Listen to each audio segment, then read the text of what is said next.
మన కరోనా వస్తే 6 నెలల్లోనే వ్యాక్సిన్ తయారు చేసి మనందరికి కూడా 100 కోట్ల మందికి 2 డోసులు వ్యాక్సిన్ ఇచ్చి ప్రపంచంలో 40 నిరుపేద దేశాలకు వ్యాక్సిన్ సప్లై చేసినాడు ఆ మహానుభావుడు. ఫ్రీగా, ఉచితంగా. మనకు కూడా ఫ్రీనే కదా, మనం డబ్బులు ఇచ్చినామా? లేదు.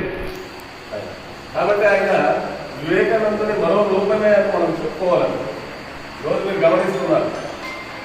నాకు తెలిసి ఇక్కడ ఉన్న మన కింద ఆయన నిరుపేద. దేశంలో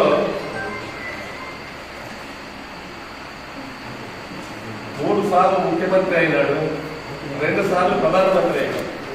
అయితే ఆయన ఆస్తి ఈరోజు 2 కోట్లు. 2 కోట్లే కదా. మీకు నాకు తెలిసి మీరందరూ కూడా ఆయన కింద సావుకారులే అనిపిస్తుంది. మనమందరూ కూడా ఆయన కింద సావుకారులే అనిపిస్తుంది. ఆయన కంటే మన భూములకి మళ్ళీ లెక్కేసుకుంటే ఆయన కన్నా మనమే సాగుతారులే అనుకోండి. మీరు గమనిస్తుంటారు, ఒక సర్పంచ్ నాకు తెలిసి ఒక 5-6 కోట్లు ఉంటాడన్న. కానీ ఒక దేశ ప్రధానమంత్రి ప్రపంచంలోనే అత్యంత నీతి నిజాయితీకి మారుమేరుగా ఉన్నాడంటే ఒక్క భారతదేశపు నరేంద్ర మోదీ గారే అని మనం చెప్పుకోవాలి. అలాగే ఈ గుడికి నేను రాజకీయాలు మాట్లాడుకుంటూ, కానీ ఆ రాజకీయమే ఈరోజు రామ మందిరం కట్టిందా లేదా?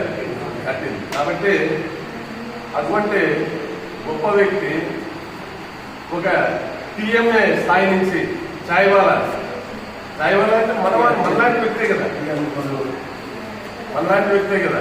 ఇప్పుడు చాయ్వాలా స్థాయి నుంచి దేశ అత్యున్నత స్థానమైన ప్రధానమంత్రి స్థాయికి ఎదిగినాడంటే అది ఒక భారతీయ జనతా పార్టీ వల్లే సాధ్యమైంది. మిగతా ఎవరు కూడా ఆ పని చేయలేరు. ఆ స్థానంలో తీసుకుపోయినాడు. మన కష్టాలు మన మధ్యలో ఉండేవానికే తెలుస్తాయి, ఎక్కడో బంగ్లాలో ఉండేవారికి తెలియదు కదా. అలాగే ఆ మహానుభావుడు మనలాంటి వ్యక్తులతో ఉండి ఈ దేశ ప్రజలు ఏం కష్టాన్ని అనుభవిస్తున్నారు, ఎందుకు నా దేశం అభివృద్ధి చెందలేదు, వీళ్ళు అభివృద్ధి చెందాలంటే నేనేం చేయాలనే తపన, ఆవేదనతో ఈ దేశానికి ప్రధానమంత్రి అయిన తర్వాత ఆయన ఎన్నో పథకాలు, నా ప్రజల అభివృద్ధి చెందాలా, ప్రజల అభివృద్ధి చెందితే దేశం అభివృద్ధి చెందుతుంది అనే కాన్సెప్ట్తో మనకు ఎన్నో పథకాలు పెట్టాడు కదా. గమనించినారు మీరు గతంలో మనకు 83లో ఎన్టీ రామారావు గారు వచ్చిన తర్వాత రూపాయి కేజీ బియ్యం ఇచ్చినారు కదా. ఆ రోజు బియ్యం ఎంత ఉండేనా? 4.5 రూపాయలు. 4.5. ఆయన రూపాయి కేజీ ఇస్తానే రాము డబ్బా అని రాయింది. కరెక్టే కదా. ఈరోజు ఫ్రీగా మనకి ఇస్తున్నారు కరోనా టైంలో ఉచితంగా. అది 2025 వరకు ఇస్తారు.